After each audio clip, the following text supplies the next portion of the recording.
Temple சீரீஸில் இப்போ பார்க்க போகிற டெம்பிள் ஹிஸ்ட்ரி என்னங்கிறத தெரிஞ்சுக்கலாமா?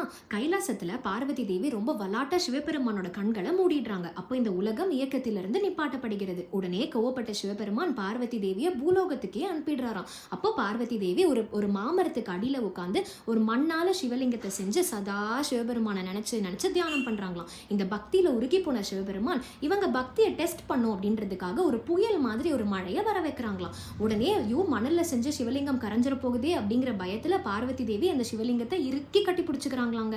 இப்ப கூட இந்த கோவில் போய் நீங்க பாத்தீங்கன்னா இந்த பார்வதி தேவியோட கைரேகை இன்னமும் அந்த மணலால செஞ்ச சிவலிங்கத்து மேல இருக்கிறதா ஒரு ஐதீகம். இந்த பக்தியை பார்த்து உருகி போன சிவபெருமான் கீழே இறங்கி வந்து பார்வதி தேவியை கல்யாணம் பண்ணிக்கிறாங்க. திருமண ஸ்தலம் இது. இன்னொன்னு பஞ்சபூத ஸ்தலங்களில் ஒன்றான பிருத்திவியை குறிக்குதுங்க இந்த ஸ்தலம், அதாவது பூமி.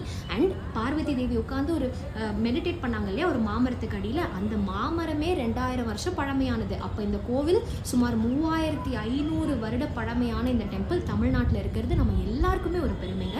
ஏகாம்பரேஸ்வரர் டெம்பிள் இது.